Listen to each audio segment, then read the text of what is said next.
What is your dirty secret that you are proud of?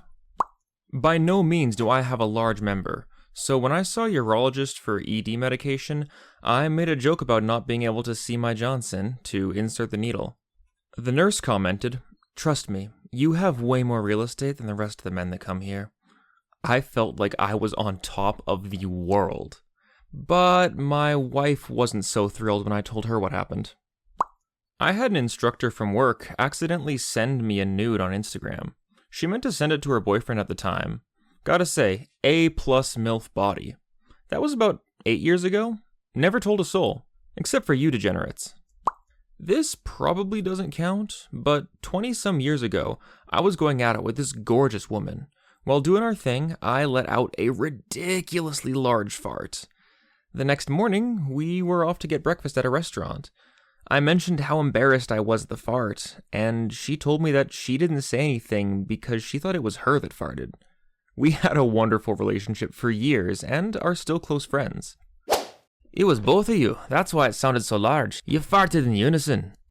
So would that be kinda like finishing at the same time? Sounds like quite the bucket list experience. When my girlfriend and I were first dating, we were going at it, and suddenly the bed frame buckled under us. I didn't want to stop, so we kept going, before more of the frame collapsed. Afterwards, she laughed. It's kind of a badge of honor to be doing it so vigorously that you pile drive them through the bed. I just felt bad that it was a cheap, crappy frame, but I do love the sentiment. My personal favorite is to go at it on a brass or steel squeaky-ass bed frame while her parents are in the next room over, or the one right above you. God, my exes had terrible beds. Back when we were dating, my ex and I were getting busy, and she wanted to change positions. As we did so, I bumped my toe on the side of the bed and broke it. I finished going at it with her, and then she drove me to the ER. You know, that's just gonna make all this guy's future girlfriends feel inadequate when they ask about his messed up toe. Oh yeah, I busted it going at it with my ex, but it was just so good I had to keep going, you know? I got a fertility test to make sure my chemo treatments didn't render me infertile. Thankfully, they didn't. But when giving me the results over the phone, the tech couldn't hide how impressed they were by the volume I produced. A professional cum expert told me I shoot huge loads. In my last job, I had to go to a building for 4 hours every Friday to flush their water systems. The company had moved out, but still had a couple years on the lease, so it was completely empty except for the cutie manning the reception. We got to chatting, which turned into flirting, and before long, we were at it like rabbits all over the place any time that I was there. She left after about a year and a half, but it was a lot of fun while it lasted. Tens of thousands of young people have seen my Johnson. Post-college, I worked at another university where they provided my medical care out of their own facilities.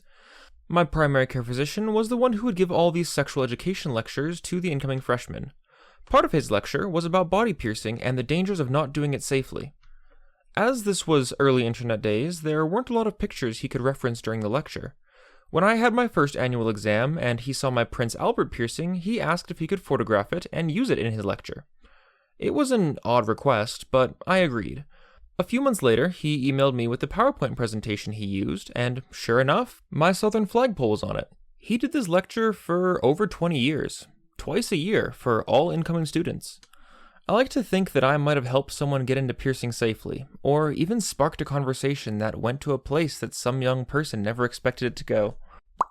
I was the president of the student government in college. I had an office that was just a desk behind a cubicle. My girlfriend, the secretary of the student government, liked to give me the Clinton while people were right on the other side of that not wall. On the one hand, frequent down south action was really cool. On the other, the thrill of potentially getting caught just isn't for me. One time years ago, I was in bed with my girlfriend watching a movie, and she made a move, but I wanted to use the bathroom before getting into it. So I excused myself, used the bathroom, and come back into my room to see she's already prepped and waiting for me. So I'm like, dang, it's about to go down. But I can't just jump out of my clothes, I gotta amp this up on my end to build some anticipation. So I start to undress slowly, get out of my pants, and start rolling up my belt like she's seen me do 100 times before. Except this time, instead of setting it down, I unravel it like a whip to hit the light switch, and her jaw hits the floor. And then I proceeded to lay down a solid 45 to 55 seconds of acceptable wienering. What I did not tell her was that the day before, my roommate and I were bored, and we spent like 2 hours in the basement just seeing if we could hit the light switch with our belts, because we're simple. I once drank about 300 milliliters of water directly from my lab's nano-pure water system. This is a highly purified, deionized water. In fact, it's about as pure as water can get. The internet opinion is divided over whether or not it's safe, or if it'll log you out of life. I wanted to see for myself. I can report that it is not pleasant to drink, and is probably not safe to drink in large volumes. It tastes horrible, probably because it leaches minerals out of your teeth and mouth tissues literally as you're drinking it. And very shortly after consuming it, you will feel a massive need to urinate, which is probably not a good sign either. This man needs a statue, because how on earth would we have known this if it wasn't for his glorious sacrifice? I worked with a guy who drank the deionized water. He didn't know what non-potable meant. He thought it had to do with carrying the water, honestly. Anyway, they freaked out and sent him to the ER to be checked. The thing was, the water was ultra-pure, which I think is the same thing as nano-pure, used in semiconductor manufacturing and filtered and recycled. So, who knew what was in there? He ended up being okay, but it was quite the afternoon. I hooked up with a good friend a bunch of years ago who had recently gotten out of a neglectful, unhappy relationship. We were just doing it as friends, and everything went back to normal the next day. But immediately afterwards, when we were lying there catching our breaths, I saw that she had tears in her eyes. I asked if she was all right, and she said yeah, not to worry. She just hadn't been touched or paid attention to properly in such a long time that she'd forgotten it could be like that. That made me feel 10 feet tall. I was even happier when she met the man she wound up marrying, who treats her like a queen. I like to think that I helped her realize what she deserved. Not the paragraph I expected to be reading today, but I'm here for it. My first time ever tickling a girl internally, I made her finish so hard she cried. I stopped and had to ask her if she was okay, to which she responded that she didn't know why she was crying and had like a sensory overload. She rated me 12 out of 10. I had her set the tempo and tell me when to adjust. Playing guitar helps, folks, especially with rhythm and endurance. I worked the ramp for a major airline in the 90s. Nearly every flight has a corpse on it. Yes, you are probably flying with a dead person just beneath your feet. The boxes that transport the traveling dead were always cardboard, shaped like a coffin, with the word head at the top. If you put the head wrong way, fluids will drain out of the orifices on the head. From what they told us at least. I moved the nomadic dead, day after day, off the tugs and up into the belly. There was a head and another. We moved animals a lot too, but the dead were way more fascinating. I began to wonder who they were and where they were going. I'd talked to a friend that worked with me. He was a ramp worker during Vietnam. He said that occasionally a ramp agent would sit the corpse up so it was seated when the plane landed and spooked the person opening the belly. My curiosity was just crazy, seeing these ghostly riders come aboard every day. Finally, I asked my coworker what would happen if we looked inside. He climbed into the belly and opened one, before I had time to even think about it. I didn't pause to think that this could be a murder victim, it could be a drowning, it could be a desegmented soul that had a horribly unfortunate passing. The lid was up. I moved towards it, my heart thundering. I had seen family in the casket, but this was in the wild. In a space that was everyday and normal. I saw the reflecting skin of a plastic sheath over the body. I crept closer, and there was the face of an older woman, somebody's grandma.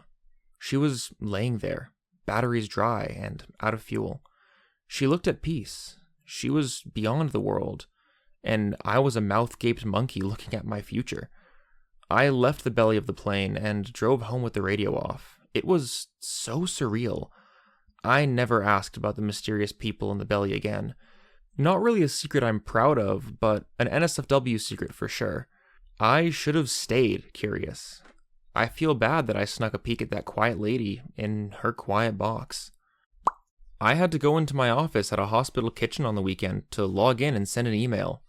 I wore flip-flops through there, open-toed and not slip-resistant. Got in and out in 10 minutes without anybody noticing me. Nobody ever found out. I got my parents to leave the house so that I could put my friend in a situation to lose his V-card with his crush. I am friends with both of them, and they were both shy and scared of each other. I got them to start dating afterwards, and set up when he lost his V-card. They are married now, with one child born and one on the way, and they've been together for 8 years. I became the biggest distributor of illicit substances at my university, mostly with bulk weed sales. I used to move about 5 to 10 pounds a week. To dealers to break it down to their users, I would travel weekly to the nearest large city to reload, then fill a huge suitcase bigger than me with vacuum-sealed bags to return to my college town. Originally, I started because I was a stoner myself and wanted to smoke for free, but kept reinvesting and buying more and got really lucky in meeting some important contacts. I treated it like a business and was professional and busy. I never told anyone my real name and had 3 cell phones that I would cycle between, frequently getting fresh SIM cards. I became extremely successful over the 4 years I did it, making a good amount and spending it all almost as quick. I used to throw lavish parties and pay for everyone, or bring 5 or 6 friends to restaurants and nights out and cover everything. It was a cool experience overall, and it's hilarious that the stuff's now legal where I live. I feel like a Prohibition-era smuggler, but unfortunately I can't really share my secret with anyone as I'm no longer part of that life, and it seems like forever ago. I would also like to say as a caveat for anyone listening who's thinking, oh man, that's my entrepreneurial thing right there that's gonna make it big for me, yeah! No. For every successful person, 5 guys get caught and their lives get ruined. They can never get a job in anything ever again, and they can't even sell what they're selling because they're on a watch list. It ain't worth it if anyone there listening is considering this. Trust me, I know people who would tell you the same thing who tried. Including a guy who was successful, but the path that brought him down would have destroyed his life even if he hadn't gotten caught. And he said it was hell trying to get out of that industry alive. A secret to most people in my life, but not everyone. I went on vacation to Japan with some friends, and towards the end of our trip, my friends wanted to hang out at our hostel and play cards and relax for the day. I went to get a massage down the street from where we were staying, and I don't speak, read, or understand Japanese, so after my massage, when the attractive lady started putting up numbers on her hands and saying something, I just went with it, and realized she was asking if I wanted to pay more money. I did, and it led to me doing the bedroom bogey with 2 gorgeous Japanese women. 21-year-old me was quite confused, surprised, and very happy. And I still get to hang that over my friends when we mention our Japan trip. My wife was giving me some down south action in a red convertible on a beautiful sunny day driving down the Pacific Coast Highway somewhere between LA and San Francisco. I remember a truck trying to keep up with us, and the driver watching. I did adult entertainment for about a year or so, and although I occasionally hit the front page of the Hub, I never really thought I was that big. Since leaving the industry, I've met several people who had seen my videos before meeting me, which was a surprise. But the real kicker is that one of the main actors in one of the biggest and longer-running sitcoms of this past decade confessed to me recently that he knew who I was before I messaged him back when I was doing adult entertainment. He even thought that he was being catfished at first. I sent him a weird rambling DM when I was stoned once back in 22, not really expecting a response, and it turned into a wholesome sort of internet friendship in a sense. We talk every once in a while about life and Pokemon, and no, I will not tell who this person is. I'm thinking Freddy from iCarly. No, it's definitely one of the Big Bang Theory guys. I went out for a run during my lunch break at work, and my stomach started gurgling. Problem was, I was running in a rough neighborhood on the outskirts of DC, and had nowhere safe to stop and use the bathroom. I miraculously made it back to the gate at my work's compound and had to run another quarter to maybe half mile to the building and through another checkpoint, all the while trying not to shit myself. Due to my building's security, I wasn't allowed to have my phone in most of the building, including the gym locker room, so I had to run to my car and drop off my phone. I am 10 steps from the car when I cannot make it any further. I am squeezing my cheeks as hard as possible, taking one step at a time when I cannot hold it any longer. I am forced to squat, right there in the middle of a covered parking garage and take a massive, horrific diarrhea dump. The first real kicker was that I work at an intelligence agency, and there are cameras everywhere. And again, it's a covered garage, so no rain is going to wash that away. And it just reeks. I imagine someone coming out of the car at the end of the day and smelling the rot of death that left my body, and they are going to report it, and then security is going to check the cameras to see who the hell did that in the parking garage. Okay, so I am now disgusted, but I have to pull up my shorts and go inside, and hope to God that I don't see anyone I know before I can get to the locker room. I don't know how I didn't have any napkins or clothes to use to clean some of the mess, but never again. I decide to take the quickest path to the locker room instead of the outside longer route, and in hindsight, I don't know why I didn't just stay outside, because this put me walking through the ground floor main hallway. And the real kicker was that as I am speed walking, trying to be invisible as I smell like literal shit, the Baltimore Orioles mascot was walking through my work and stops me and hugs me and tries to strike up a full conversation with me. I am dying inside and thinking, why the hell is the Baltimore Orioles mascot visiting an intel agency? I finally managed to escape and make it back to the locker room and throw away all my bottom clothes. To this day, I have never told my husband, but I have told many a lady friends, and we die of laughter at the ridiculousness of it all. It's so embarrassing, but also it's too funny not to share. On that extremely pleasant note, let's jump into the rapid fire segment for stories too short to make a full entry out of, but too good to leave out. I've been a full-time professional erotica writer for more than a decade now. If I ever have to write a CV for a normal job, I don't know what I'm going to do. I had a partner who told some friends when they were talking about relationships that my Johnson was as big as my heart. A bi girl once complimented me on my oral skills. Life has been only downhill from there. My Johnson is fantastically average, but it looks huge on my 5'2" frame. I did it in an outdoor hot tub surrounded by snow under the northern lights. We were out on a 5-day trip with the in-laws. I have done it in many outlandish places. Inside a Challenger 2 main battle tank is one of them.